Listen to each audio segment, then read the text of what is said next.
Good evening, guys. Welcome to episode 3 of Joshin-Strike, or Counter Joshin, or Joshin. I don't know what this is at this stage, okay? But we've got the most beautiful man alive. We've got Eddie, okay? He's known as... Settle down. Okay. Dude. Apparently you won a lot of modeling tournaments. What are you talking about, bro? Yeah. They have to keep you off the screen in an observer role because they're afraid that everyone's going to get distracted, mate. Big distraction. Massive distraction. Like, you know. But, yeah. Anyways, how have you been? What have you been up to so far? Well, so far, been pretty busy. Letty, if you know her, she's been in Australia, so been like sightseeing for her. Yep. And yeah, besides that, editing stuff, Counter-Strike stuff. Yep. How it is. Yep. What sort of content you got prepared for us for this week? Any content, or you know, are you gonna beat Foggers' content? You know, the why Monacy is such a goat. Yeah, Foggers' content is definitely something else. Yeah. But got some defrag edits coming up. I think you saw, or you might have seen the recent one pop up about like finding a team, and then James or Ruffleco with his content. Next video will be on strapbooks, related to strapbooks. Yeah. Yep. So obviously your new team, the Art of War. How did that come to be? Because I do remember casting the Caraf's LAN at the Red Bull. Oh man, I forget where it is. It's with the Red Bull Arena. Okay. Oh. Yeah, one of the universities. Yeah, it's got that UTS. UTS, that's right. Yeah, UTS, that's right. So Art of War, you know, was that really an idea that spawned from that in particular, that team? Not so much. I think I just like the name Art of War. Like, I have a few Art of War books with different cover arts, and I thought they were pretty cool. Like the dragon on it. So I don't know. It was just also an inside joke, or like a bit of a meme with my previous team, like Foggers a little bit. But yeah, the whole team roster itself, I think it just built over time. And when I realized Ryan would come back, or Banana, would come back to Australia, or Terry would be back in Australia, and we could build a roster around that. Wait. Terry woke up? Yeah, Terry. So we have Sunshine's. Yep. Terry was also on the side of Ulpraken of him. Yep. And Sunshine's got busy with uni, so we'll see what happens in the actual roster release for ECL. Yep. But yeah, it's good stuff. What sort of stuff you guys all studying at uni in particular? Like, you guys all study the same stuff, or is like, you know, someone's doing engineering and spends like 20 years at university, or most of you guys doing like, you know, psych or law or anything like that? Sunshine's was doing something with engineering. Oh my god. Yeah, I've already graduated. Yep. I haven't used my degree yet. I've just been busy with other things, but that was with computational design, which is like architecture in a way, digital architecture. Yep. Ryan, he was doing like, I forgot his exact degree name, but he was doing like film or something like that. And then I forgot about the others. Yeah. Yep. So do you use like AutoCAD and stuff like that, or am I too old school? Okay, back in. Yeah. Definitely developed in a different way, but AutoCAD was something we tried out a little bit. Yeah. God, that was like that's an very old program. It's back when I was 13. Okay, back when the dinosaurs were around. Yeah, there's definitely all these different softwares that you go through, and we did touch upon the old ones too. Yep. So overall, with the Art of War team, particularly, you got to ECL and whatnot. What do you think your chances are? Like, do you think you can win the whole thing? Maybe even snag an ESL Pro League spot? What are your expectations? Win the whole thing. First place is a bit of a stretch. We just need more time as a roster, especially like, you know, scrim time and just practice time in general. And we need that official experience. Our first season, I have a good amount of confidence for our first season and our first season placings, like playoffs, hopefully top 4. I think the goal would be at least top 4, or like, you know, top 4 goal. Yep. But yeah, it's just a matter of, you know, how many officials we play, and then just, you know, fix the mistakes that we do make. What do you think your key games would be? Like, you know, what's the key games that you guys need to either get a 2-0 or even take a map off anyone? Question.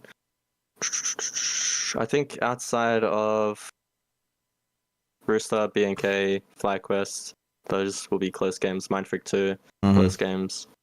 Vantage too, maybe. Yeah. We're looking to just get those like 2-0 wins in Yeah. the BO ones. Yeah.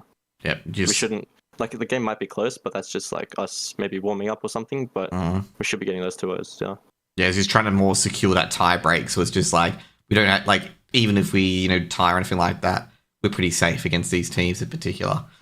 Exactly, yeah. You're not just a player in particular. You started off as a player, big community man and whatnot as well. But you've gone now into observing and content creation. How's that been to trying to juggle everything up, basically? Yeah, like at some point it gets like a lot in terms of the work, but going into that, I wanted to like involve myself in anything Counter-Strike related. Like that's pretty much just the passion like with Counter-Strike. Yep. So if I don't make an event, it's pretty sick that I get to observe the event. Yep. Right? The priority is still, playing Yep. and like making it as a pro. Yep. But with everything else popping up, it's just been amazing. Like helping out coaching and just observing events is just, it's insane. Like it's very lucky to have the opportunity. Yeah. But yeah. What was your favorite event to observe so far? Because you observed a few events so far. What was your favorite? Good question.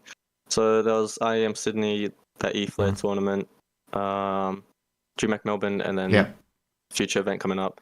I would say Melbourne, because I had the responsibility of covering every single game as main observer, and that was just like, that was crazy. Like you just had to go focus in every single game. Yeah. You learn a lot through the experience, and you also had the crowd, which was like a new kind of component for observing for me. Like I haven't observed a crowd before, and it adds extra layers to your actual work. So what sort of DreamHack Melbourne. What sort of extra layers does it add to the work in particular? Like, is it just highlighting certain things, or like if they're cheering for a player, you go onto them or whatnot, or what is it like? Yeah, so like the layers that it adds, when you hear the crowd, when you hear the crowd yelling, or like cheering for a player, you want to have like that player in your mind. You want to like maybe put more attention towards that player and show that player on the big screen in that kind of way, because like you're catering towards the crowd. You want to entertain the crowd. You don't want to miss out on like a player dropping 30 kills on his next couple of kills, that type of thing. Yeah, pretty much. Yeah. Also, I gotta say, you actually mentioned it as well. Like, as a coach, I mean, you coached, I believe, it was Mind Freak, the female team in particular, with BBR. Yep. How was that experience in particular? Because you did quite well in that area in particular. That was that whole experience. So much learning happened in that experience. So many miracle moments happened in that experience too. And like the fact, like first of all, it's just you learn so many different components about the game, like communication, and you learn about each player, how they learn content, how they interact with their teammates, and how to make them interact to the best of their abilities to get the best results out of them. And when we were grinding all that stuff, we qualified for Dallas, and then in Dallas we played another qualifier because we had an early boot camp for the second Impact, which was in Valencia, and we qualified for that too. We beat all the NA teams, we beat the South African team, I think, and it was just, we were cheering. It was just like living in the moment. It was amazing. Yeah,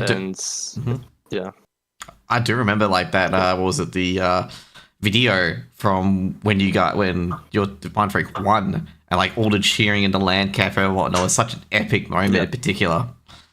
Yeah, we were making so much noise. We were just cheering, filling up the whole internet cafe, and just we couldn't believe it. MJ was at the back cheering, and then all the players were just ecstatic. We were shaking all that. It was crazy. Oh, do good. Yeah. Gotta be happy for MJ though, because like MJ, I think that was his first team like that won an international event or qualified for an international event, because of course he's actually led another team, of course, that joined Na'Vi recently. Yeah, exactly. I think it was a COD team. Yeah. That leaned towards Na'Vi. I think before the actual Mind Freak women stuff, they had their COD team go international to like Dallas events, I think. But yeah, another thing of the coaching is like, this is the first time it was like international related thing for Counter-Strike for me, which was just crazy. You know, like I don't usually travel. I haven't been overseas for gaming at all. So having this coaching, you know, thing come in and then take me international and the team international was just, it's just unreal. It's hard to believe it's surreal. That type of thing. Yeah. Is jet lag a problem? That's the real crushing question for international experience.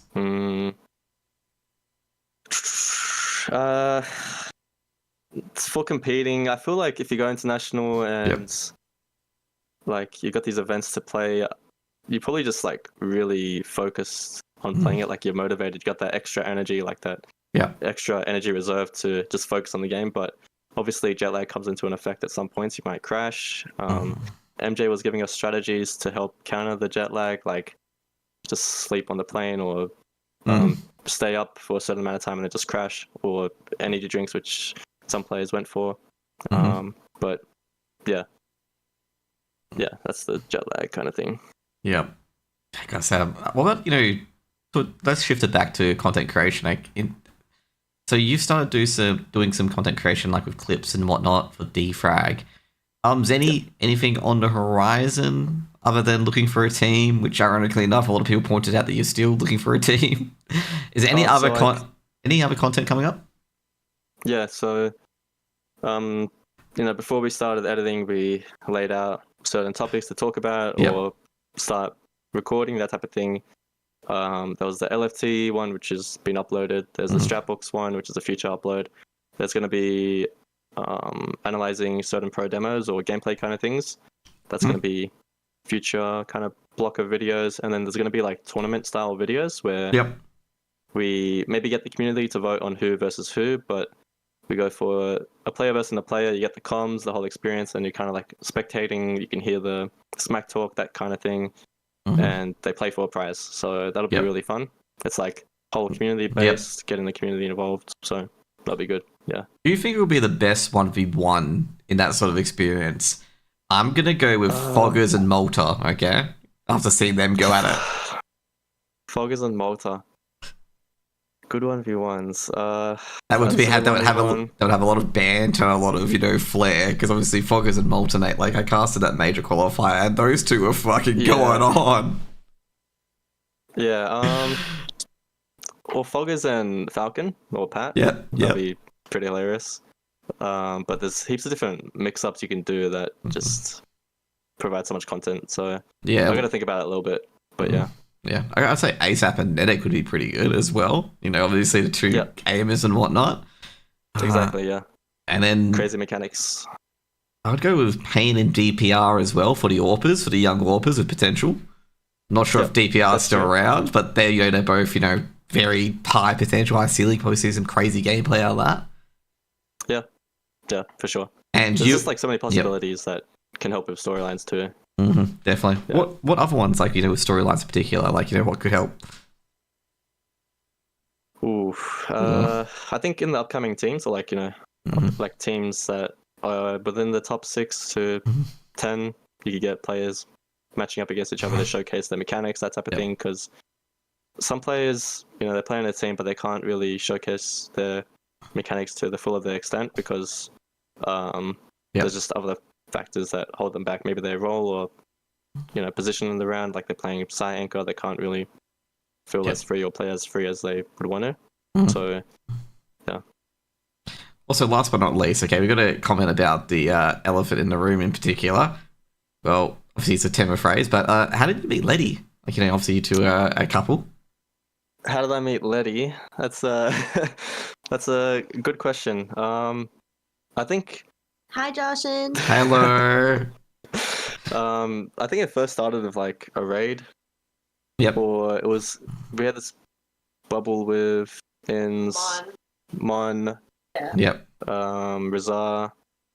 And then it started off as a raid, and then, you know, Twitch community kind of thing. We pop up in each other's chat.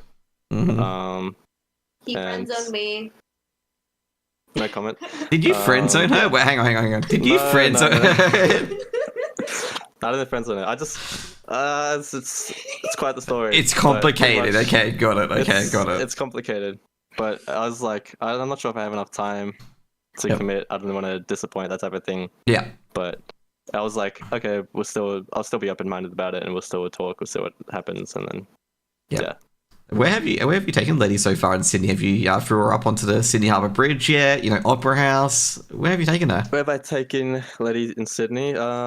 Visited the Opera House, saw the Sydney Harbour Bridge. We wanted to do the Sydney Harbour Bridge walk, but like we had a heat planned, but it was just condensed. But then he had to go to Saudi next week. Yeah, so like 2 weeks or so before she came, I got like an offer to observe an event. Yep. And I had to pretty much cut the trip short. She was going to spend like 3 weeks in Sydney, but now it's like a week. To 2 weeks. Yeah. Man, what event could be in Saudi? I have no idea whatsoever. Yeah.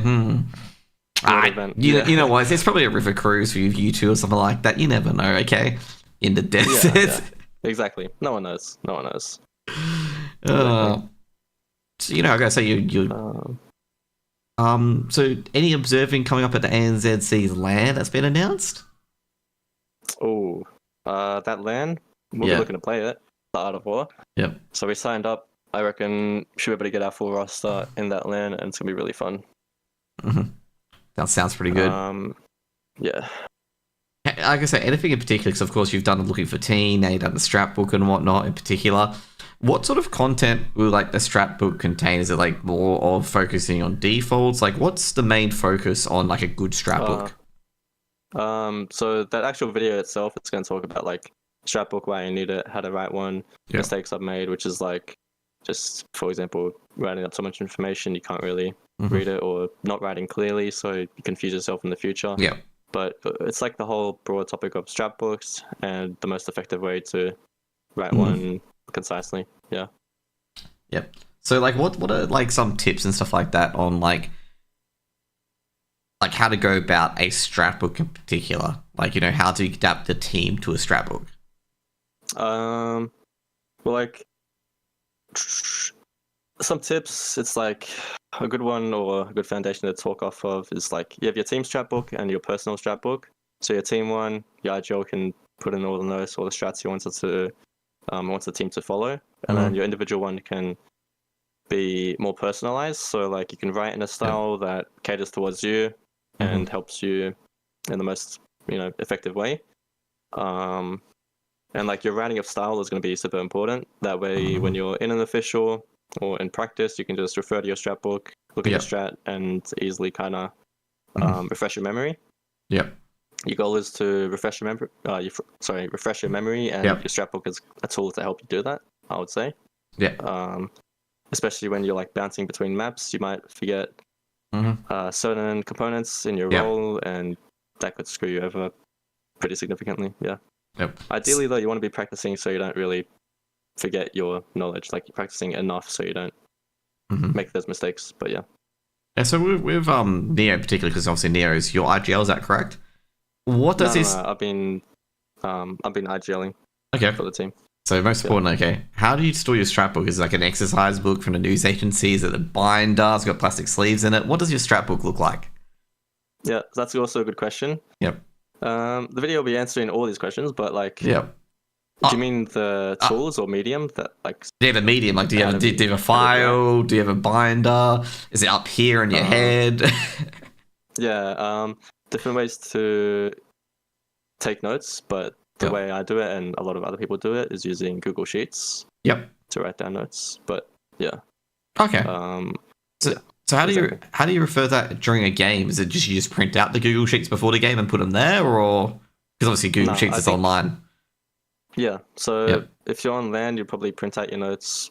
That's pretty easy. But all you do is just like have it on your second monitor, or just Shift Tab and use the Steam overlay to bring up your notes. It's pretty simple, straightforward. Anyways, this is part of the interview process or the end of it. Where can people find your content in particular? Like, YouTube, Twitter. Where can they find it? Well, on Twitter, there's like a extra link that takes you to my other pages on my YouTube. So, I guess the most basic thing would be to look up on Twitter Bazaviri. So at Bazaviri on Twitter, and then I think you can navigate to my Twitch from there, which is twitch.tv/Bazaviri. Bowser Zero, Mm-hmm. or the YouTube, which is just very, I'm pretty sure. Yeah. But majority of socials are up on Twitter. Yeah, you get the all the links page and it just goes out everywhere basically. Exactly. Yeah. Now, let's talk about the first topic in particular we've got today. And the first topic is very important because it's the local scene, the ANZ Rostermania. And Yes. some rocks have been crumbling around in particular, okay? So the first one was announced by HLTV, which was Nedic parting way from the Rooster, and the Rooster boys put up a nice little homage to, Nedic for being on a team for a very long time in particular. And this just feeds in more into those talent rumours. You reckon this is talent confirmed, or is it just like Nedic could be going elsewhere? Well, nothing's confirmed. It's all rumors. Yep. But yeah, the fact that Nedic's most likely or pretty much out of Rooster to pursue overseas thing, pretty sick. Great opportunity. In terms of if it's talent or not, nothing's confirmed. So it could be domestic. It could be domestic as well. It could be joining BNK's just had enough of the Rooster boys, or even in Greyhound. But I think they've tried to go for it before. Rumors have, I don't know. With the way the rumors have gone, it seems like something big is cooking for sure. Yeah. So yeah. Because we also had another rumor as well. Obviously, not rumor, another confirmation from Arcade, as they've picked up Verza. And Foggers released a little tweet that APOC Dud's on the way out. Not sure if it's confirmed yet, but that's, Foggers did the good old Indian Facebook meme, best friends now with Verza, but, Yeah. Judging from that tweet, I would say it's pretty legit. Versa in, APOC Dud out, especially because APOC Dud was AWPing, right? And Versa is also an AWPer. Yep. So, likely case that APOC Dud is going elsewhere. Mm-hmm. Yeah.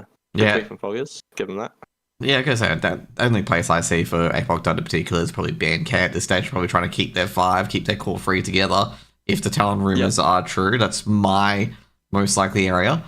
It's good to see Verza back in a team, considering what happened to him last season with the Archon Sunday School stuff, where he couldn't play because he's actually roster locked out. Yeah, exactly. Because the previous thing was Sunday School with DreamHack Melbourne, right? Yep. That was like the main officials that he was playing. And then the Archon stuff too. Yeah, because he couldn't play because he had the DreamHack Melbourne stuff. That's why he couldn't play. Yeah, exactly. So it's good to have that sorted, then he actually, compete again, because he was probably waiting for that day. Mate, he was just crossing off the stuff in the calendar, mate. Just red X's everywhere. One more day I can play again. What do you think Versa's going to? What do you think Versa brings to this arcade roster in particular? More than menu logs, APOC Dud. More, I reckon Versa is pretty he's an explosive type of player, so he'll get some pretty good impacts within the team. So as long as the team structure is there, and he has that structure to play comfortably, I reckon he'll do some damage. Yeah, he's the type of player to just kind of pop off and get things done. When he's on a roll fired up, then he keeps going. Yeah, I guess he's got that bit of clutch potential as well. But overall, I think is a side grade with APOC Dud. You've got someone to replace APOC Dud, which is great. APOC Dud is also really good with his support and his role. He's like the glue to a team in a way. Yeah. Oh, definitely. He's been on many teams, and he's been the seemingly enough is the one that the glue. Everyone gets attracted to it and whatnot. But yeah, that's my fault. I think Versa and APOC Dud, I don't think Arcade lose anything there. And it's pretty much Versa's just the same Lego block as APOC Dud, but in different sort of ways. Versa brings a few things APOC Dud doesn't have, and vice versa. In a way, I reckon APOC Dud is just, I would say he's on another level in a way. Riley or Versa has got the mechanics and the experience too, but APOC Dud is he's just been around for long. Definitely. Be that stronger player. Yep. Yeah.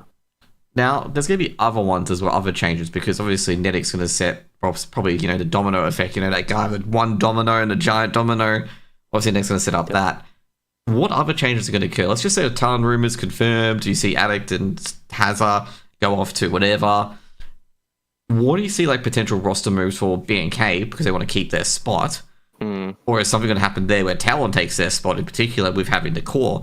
Like, what sort of players that are out there, I suppose, that BNK could grab in particular? Let's just say they grab APOC Dud. What are the two other players they can realistically go for? Sorry, I think I may have got this. No, yeah, two other players, No, that's fine. Yeah. Yeah, so like, it's going to create a crazy kind of shuffle amongst the top teams in the region. Like, you got a massive hole with BNK now looking for those players to fill. So they were playing with because when PZ was out, Yoambat was playing, right? Yep. Yeah, I forgot. Yeah, sorry, so only one player if APOC Dud's in. That's right. Sorry, my bad. Yeah, so we'll see what avenue they go in terms of their lineup. But with their new one, let's say Yoambat, APOC Dud, potential. Damio, Brace. Damio, you got Damio, Brace, and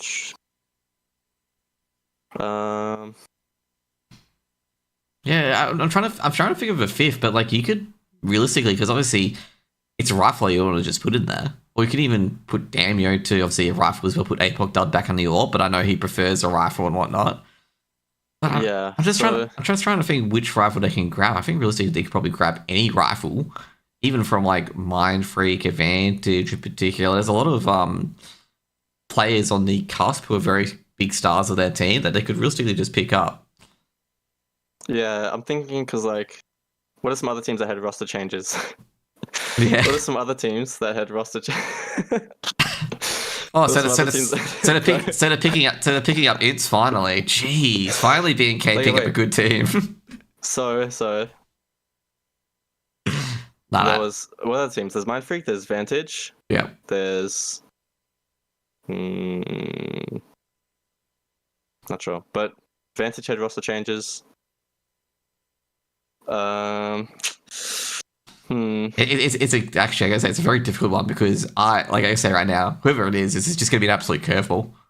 But let's keep you off the pressure because everyone's gonna attack you and everyone's in the chats being ready to be like leak it. But let's go to the next one, okay? So obviously, you guys will find out eventually, you know. Exactly, you know it when you see it, okay? So next one, I'm gonna go with the International Rostermania, which is a bit more progressed compared to Australia, where players are actually moving. But we've got obviously the Talon rumored or by Hades and Diha joining Monty. That's a bit of a curveball, isn't it? Yeah, I feel like Monty was finding like their bit for a little bit now. Yep. Like they picked up Sticko for their IGL. That was kind of recent too, right? Sticko is IGL. I assume. Yeah, right? I'd be surprised if he's.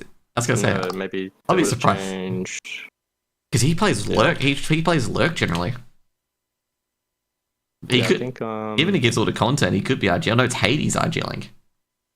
But SDY's gone, fuckers. SDY is gone. Yeah. But okay, yeah. So they got the new players. It's gonna be interesting to see how they perform because it's like it looks good. It looks good. I haven't been watching many of their demos, but the players themselves, we'll see what happens a bit. I think, Diha, I've got to say, like, unfortunately, Ents ended up as it did for him in particular. I think that Ents team overall, before they got the polls and Glade and stuff like that, it's such a tragic ending how Falcons just basically pulled that team apart. It was like performing so much higher than its parts basically as well with Snappy and whatnot.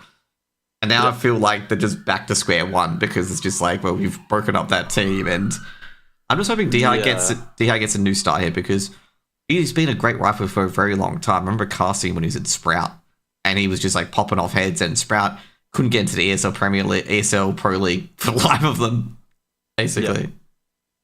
We'll see how it works, like how they work with each other too, because different team environment for sure. And also they lost to IGL. Sorry. They lost to IGL with Waro as well. Obviously, Waro was benched, and I was actually suspecting Waro could even go to that Talon rumored lineup because he's actually a good AWPer. Yeah, he's still LFT, right? Yeah, Or, like, still 13? LFT. Yeah. Yeah. And also, Yeah, you we'll see also what happens with you that. also got that. Obviously, it's an LNBT coach team, so it's actually kind of interesting. He's got a whole bunch of Poles because normally he's a mix of Ukrainians and Russians on his team. Right. Yeah. So it's going to be So interesting. see how the culture is together. Yeah. Yep. And the other one, obviously another Australian-related one, is JKS being on Liquid. What do you think about that one? Yep. Well, it's about time JKS is back competing, but I reckon that Liquid team, obviously, of Kaden didn't really work out. I was reading a little bit about from one of the articles. Yep. I think from Yakinda. Yep. On HLTV. Yep. And I think with Kaden style was like a lot of micro, which he mentioned or talked about, and it didn't really work with the players that they had. Which makes sense because you got Twist, maybe Naf, sure. Yeah. But yeah, they tried a style, they tried to make it work, but didn't work. So you got JKS coming in with what's the lineup now? Naf, Yakinda, Twist, JKS, and Ultimate. Okay, they got a Polish Orpa called Ultimate. Okay. I don't know much about Ultimate. You can make a joke. You know, the Team Liquid guys are like, find the ultimate Orpa. Oh, you get Ultimate. There's Polish Orpa, mate. They're bringing an Ultimate. Yeah. That is what about Damage? I guess. Like, what was his previous team? Sorry. I'm actually not terribly sure. I think it's a Luminar. I think it's one of those Polish mixed teams in particular. I've been told from various people who cast Counter-Strike that he has like a high ceiling. Like he's a great AWPer and has a high potential ceiling. It's whether it's going to carry up to tier 1 and whatnot. Also, as well, another Australian favourite, you know, the former coach for Renegades, Myth R's, got a job at Liquid as well. You know, some people have been like, in particular, I've seen some bad things said about Myth R. I'm like, especially about Apex, his reign of Apex. And I'm sitting there going like, I watched Deco's video about it. Okay, Apex were all falling apart before he got there. He was like, none of the stuff that when he got there was his issue. So obviously, if you don't know, I think Myth R got there when Kicks and left. Okay, yeah. Was this after the successful major? Yeah. Like it was a second time, not the first time with JL and whatnot. It was the second time, and I'm sitting here going like, no, Myth R's gonna be a great coach for Liquid. I mean, he did Heroic very well. He did Renegades really well. I mean, Renegades went on that run to Leipzig before COVID completely cucked them, basically. Yeah, and you're right about the timing. It's like he couldn't really get properly tested with how that team was functioning. And like, you know, you got that DreamHack Melbourne event and even Sticko coming back in the team just to feel for, or like to play the RMRs or something like that. Yeah. It's like that team was already, you know, they already had their issues. Like it just didn't work. I think there was like, I don't know, but I'm assuming there was like just clashes with certain players. Yeah. Remember watching Sticko's video or something about it. Yeah. And it just didn't work. And then they end DreamHack Melbourne 0-13 on Nubis. That team was just clearly just gone at that point. Because I think Sticko talked about Sense in particular on that team, but I'll leave that to the side. With JKS, I actually forgot to mention as well, because we didn't talk about JKS too much. He needed to come back into the CS pro scene already. I mean, he's already been about like 5 or 6 months out. I mean, it gets to a point where like people just forget about you. I mean, in esports in particular, like it's like 3 or 4 months you could be forgotten about just like that. I mean, look at Simple, for example. Like, he's barely clinching to relevancy, and he's like the greatest of all time CSGO player. Like, JKS is... You need to get back in there. How do you think Liquid's going to be with JKS? Because he's going to have Naf and Twists, which are a very good pair for Liquid. He's going to have Yakinda. Like, how do you think that's going to go around him? Is, you know, Liquid going to accelerate to higher tiers and not be that 50-50 team where FlyQuest could beat them? Or they're going to actually get into tier 1?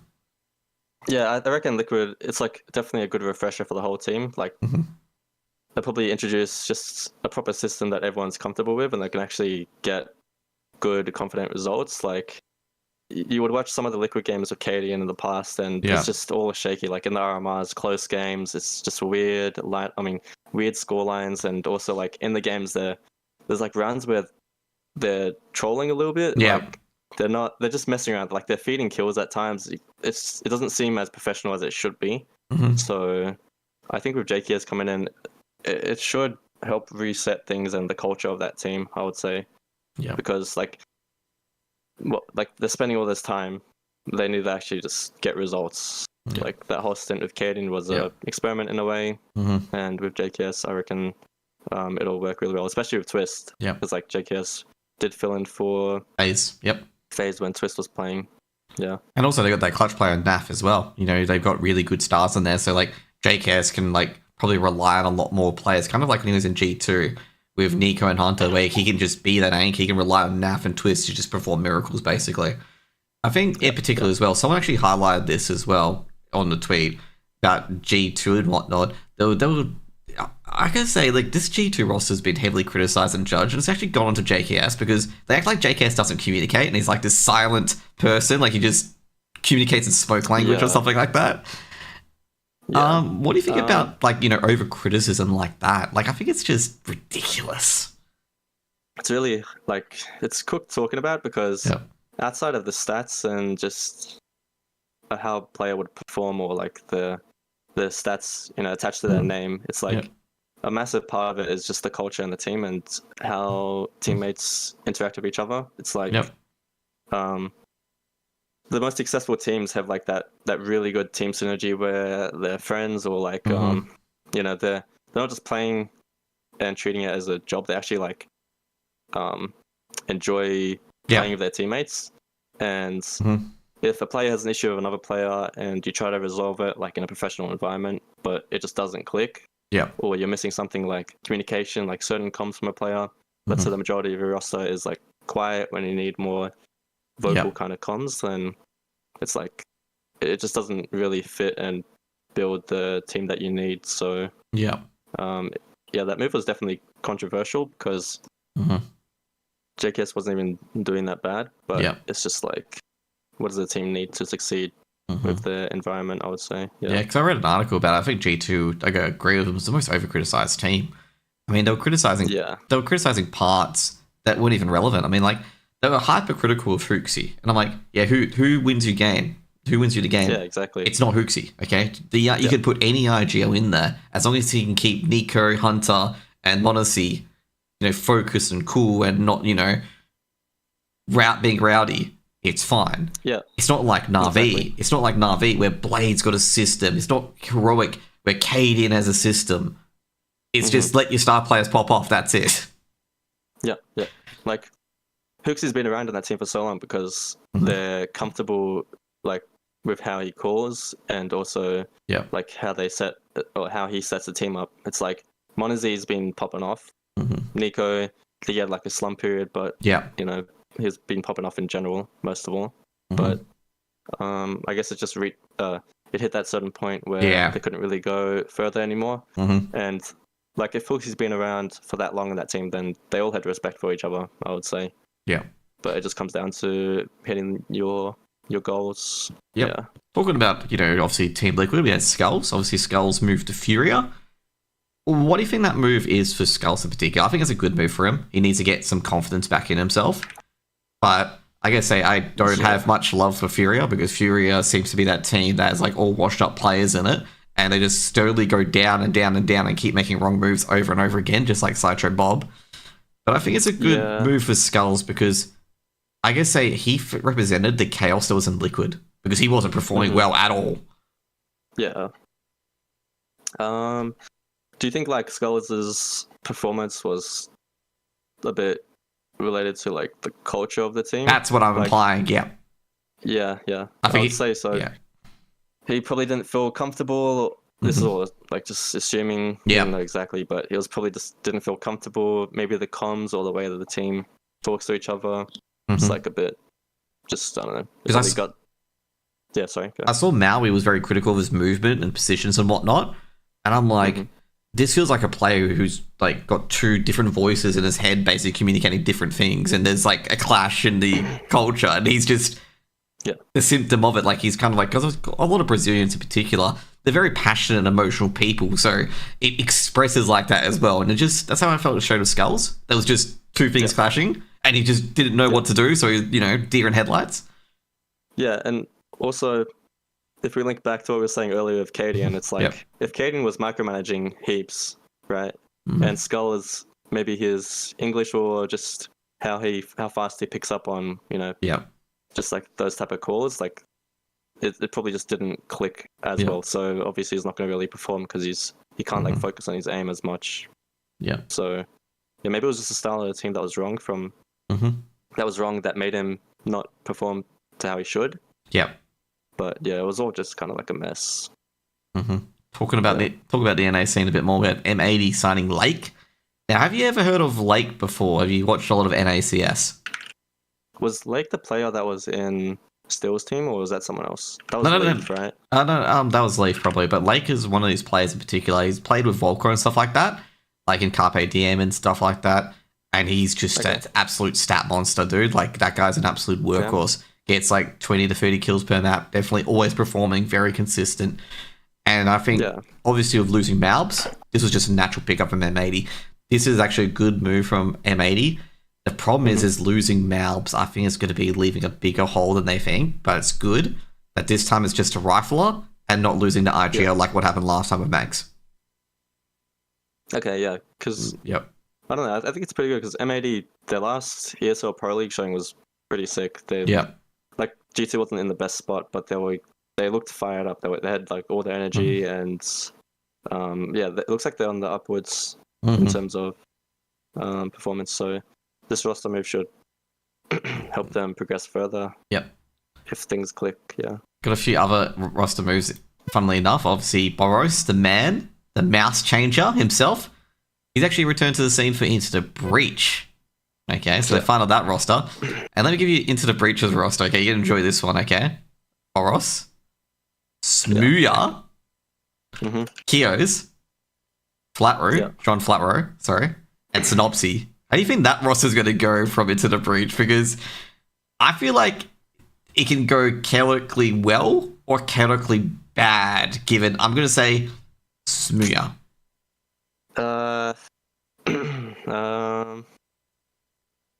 Because Flatrow and Synopsy, those, I forget, they're Kosovans, sorry. Yeah.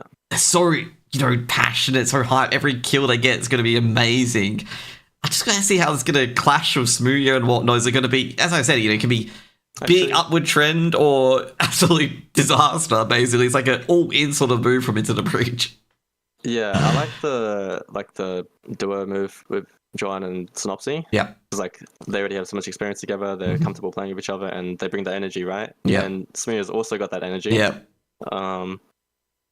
But it just depends on how everyone clicks together. That's exactly what I'm saying. It's just pretty much it. It's like you can go up like a mountain, they all love each other, everyone goes up, or if Smooya and Flatrow clash, it's gonna come tumbling down. That's always it. It's just literally such a huge coin flip. Like, it's actually literally a huge coin flip. It could go very well or very shit. Yeah, what would the first official be for them? Would you know? Yeah, I'm just checking for Into the Breach what the first official is. They also have Juve, the Portuguese player, as the coach as well. He's been well known in the European scene as well. Okay, I'm not sure what their first thing's going to be. I haven't announced anything yet on what their event's going to be. Yeah, it's gonna be fun watching because Boris, I guess he's the youngest on the team, right? Yep. I'm pretty sure. Yeah, so his specialty would be the mechanics. Kios, I don't know how he plays exactly. Yeah, he didn't play that well in Game of Legion. That's why they benched him, and then he got picked up by another team. To be fair, I'm going to say he's playing anchor roles. He was being picked on. I'm going to say it's kind of like a G2 sort of thing. He was being picked on. He just wasn't hitting shots. His aim was just off, and he was just getting completely done out mechanically, and it just felt odd. Like I don't know. I felt like he was over criticized at times, but I can say he probably deserved to get benched from Game of Legion. Right. Okay. Yeah.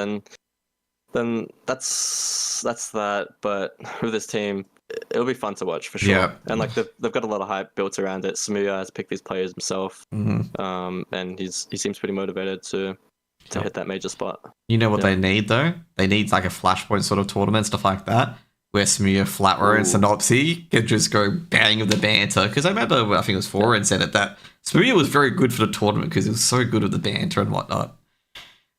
Yeah, he brings in the content for sure. Yeah. It's very hype. Talking about, obviously, the Kosovans, we got the other player in particular, Rigon, joining big. Okay, they benched Process and picked up Rigon. And like I say, what's going to bring to Big? Like for Big at the moment, Big's this weird team where they can compete with the tier 1 teams, but they're also at the top of tier 2 as well. Like they get close-ish, but never close enough. I mean, they've been in the ESL Pro League, they're in IM Dallas, they beat a few teams and they just go out. They're like group stage warriors, basically. They always stay there and never get to the playoffs. Yeah. Big, like last time I was watching Big was when they had Mantu, and they had like a really good kind of period where they were just getting some good wins or like keeping games pretty close. But this new lineup, I'm not too sure because I don't really know the players. And they lost God B as well, which is actually a big thing, actually. Like, obviously, what's the big loss about God B as coach? Like, obviously, he went to play Valorant, came back, or not play Valorant, coach Valorant.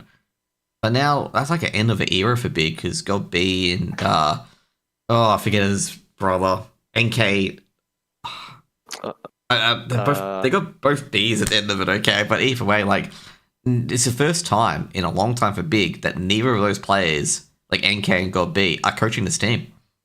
Yeah. So, like, Big seemed like that German representative, like just full kind of German lineup. They still are, but, Rigon's in now, so see how it goes for them. They got Blasts, Cologne, Play-ins, and Pro League so far. Yeah. Yeah. Now, this next one is the Cloud9 lineup. Okay, so Cloud9 finally got their players together after all those rumors and whatnot. So they picked up, trying to find the announcement here, they picked up Heavy God. Okay. Yep.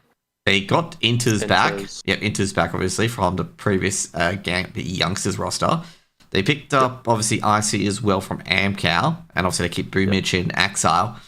What do you think of that roster particularly? My thoughts are already on Twitter. I feel like it's a wait-and-see approach. There's not too much hype behind this. It's not like there's no big star players that are going to be like, hey, these guys can be tier 1. Heavy God, I'm excited to see. He deserves to get the Cloud9. Yeah. He carried Endpoint and carried OG as well. And he did, yeah. He's going to go very well on Cloud9. I'm just not sure. Excited. You're excited? Why are you excited with it? Because they got IC, and this is like his like a good test for him to take it to the next level. Yep. Boomblich, there was controversy with Inters. Yep.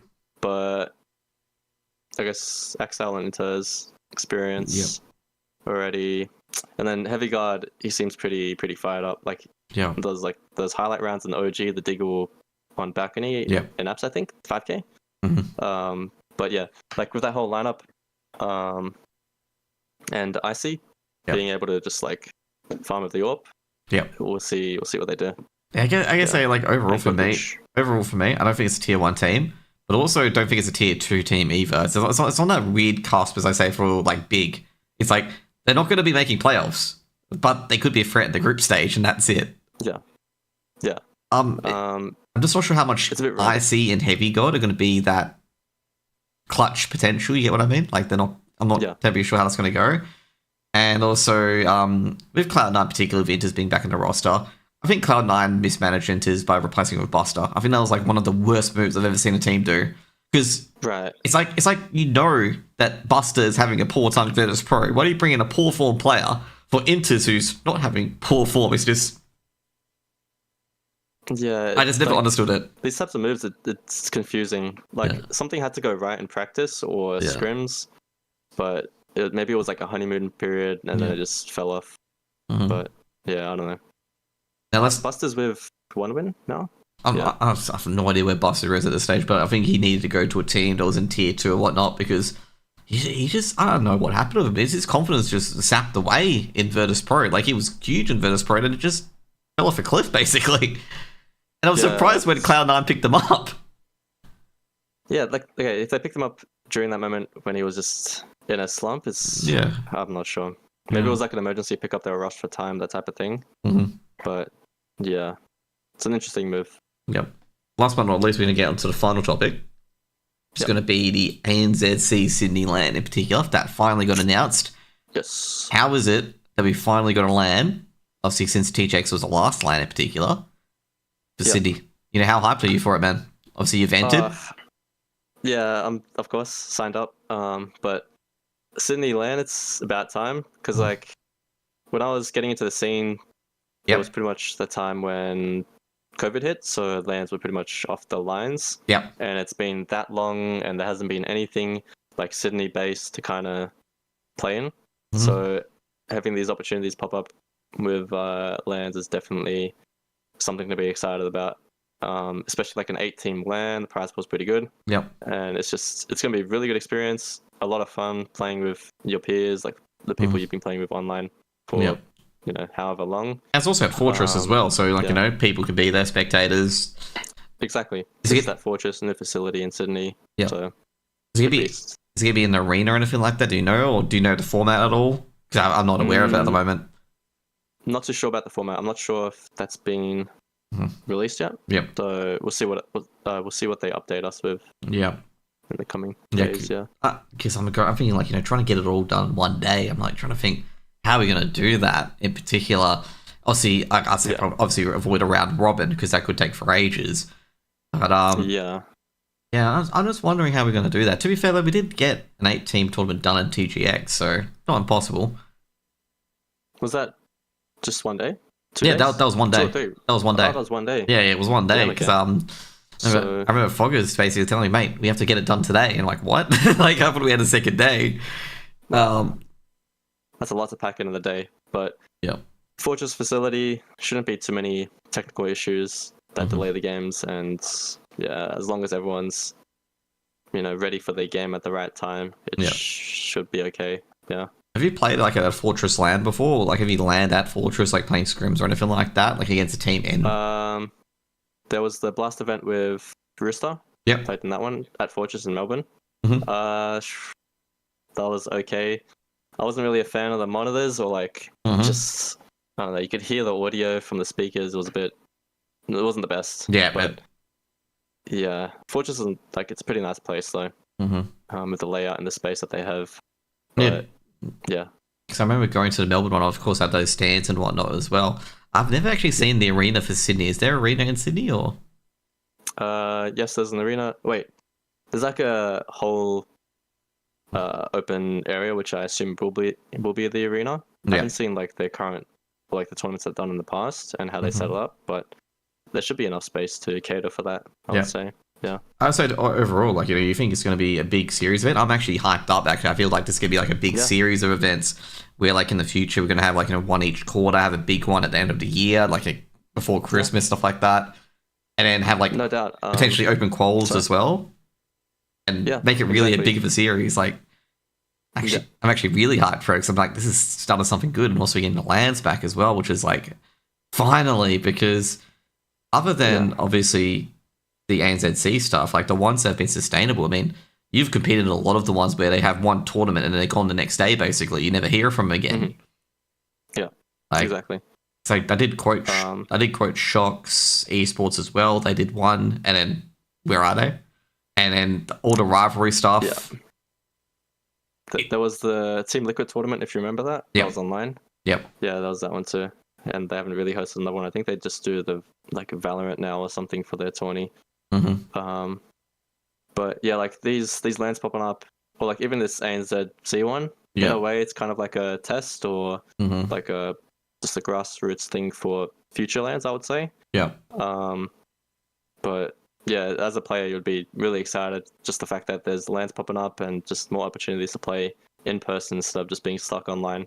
Because definitely playing on LAN, you just need that experience for sure. Oh, dude, it's a different beast. Like the first LAN I went to, obviously, like a local LAN TGX. Jeez, like the tension. Okay, James just talks too much. That's all I'm gonna say. Ruffleco is like you know, if I was Ruffleco's coach, I'd like get him a banter book on different ways of saying banter instead of delivering these nuts. Okay, honestly, man.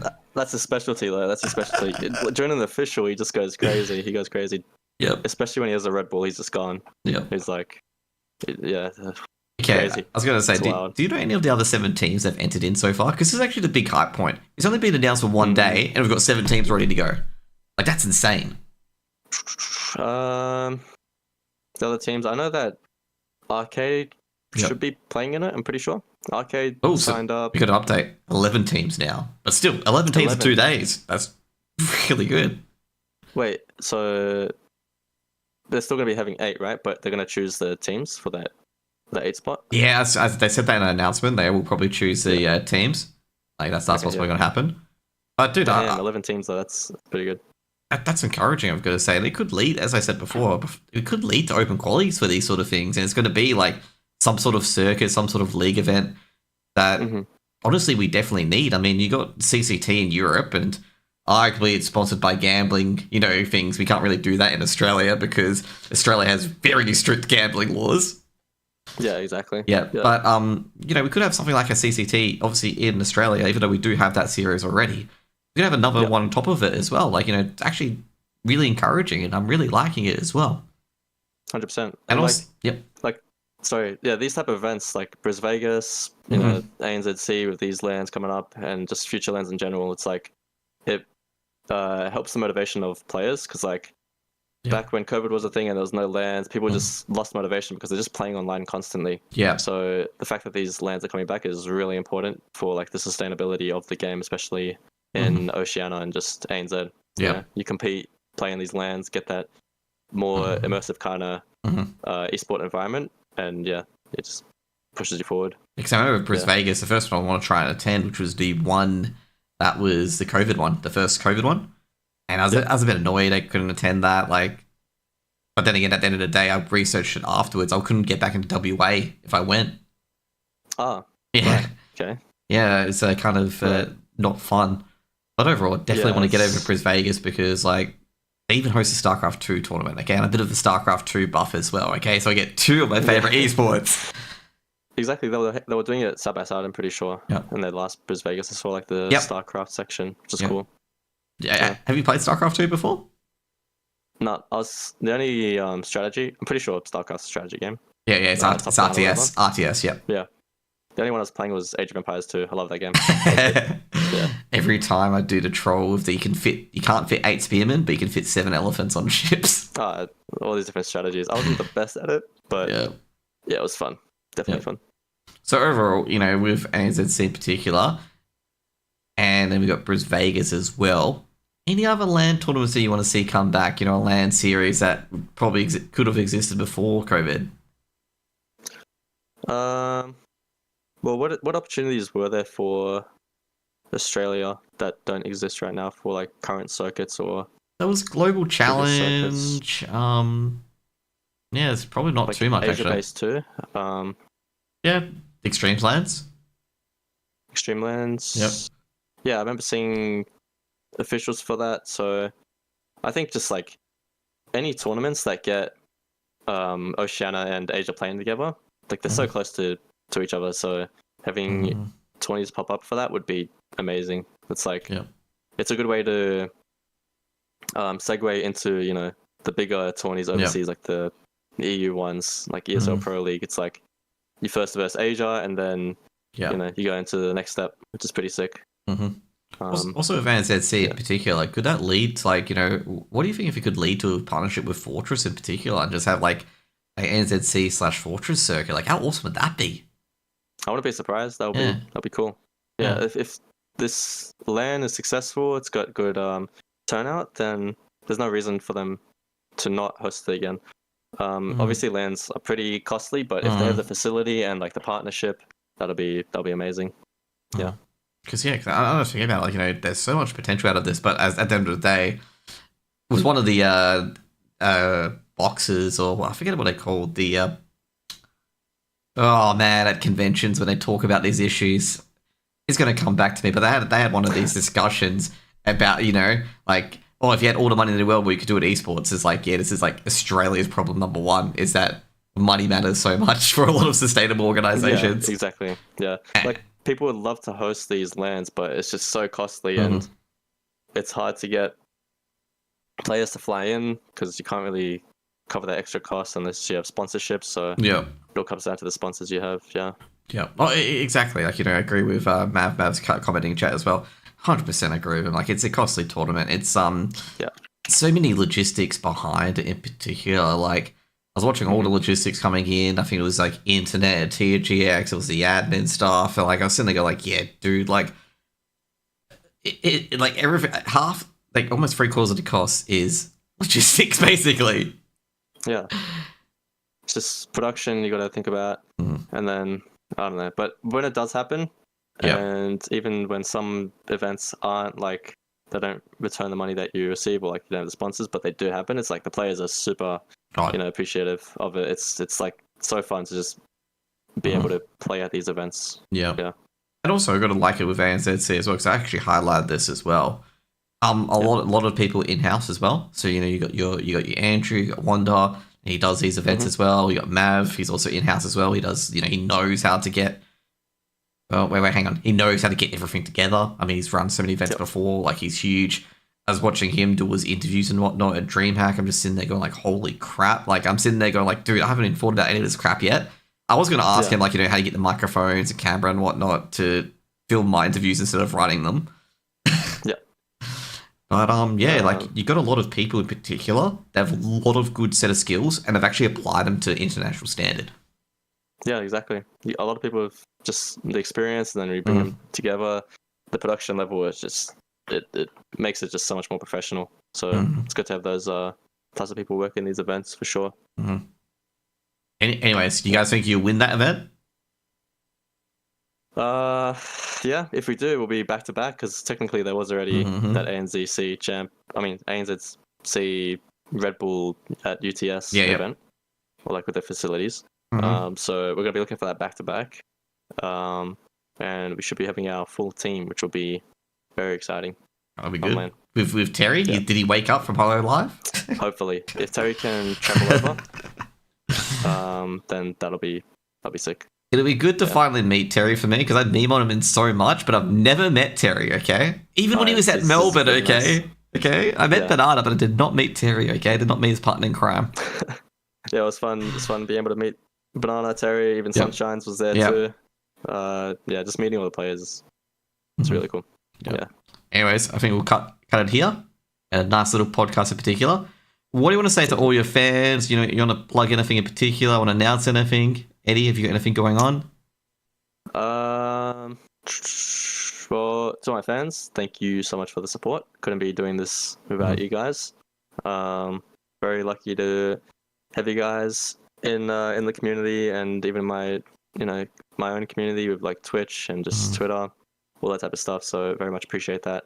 If you want to follow what I do, just check out the Twitter Bowser and Twitch Bowser0. Once my schedule clears up, I'll be streaming heaps again and just editing and all that. I just got a few things coming up that I have to get through. But yeah, appreciate everything. Anyways, good luck for that as well, and I appreciate coming on here short notice. Thank you. Have a nice day. See you. Thank you for hosting. All right. See you later, guys, in chat. Really appreciate everyone in here as well. Deadshot, Mav as well, Foggers and stuff like that. Appreciate the raid as well, Foggers as well. Thank you guys for keeping this podcast on, I suppose, and really, really appreciate all the chatter as well, other than the Among Us ASCIIs that are pretty much R18. Sneaky. Yeah, not good. And also, cheeky, sneaky. Also appreciate yourself and Lady coming on as well for that impromptu questionnaire that I wasn't going to actually do, because I'm just like, sitting there going, do I do it or not? But anyways, guys. That was fun. Yeah. Have a great evening. See you guys later. Peace out. Bye. Adios.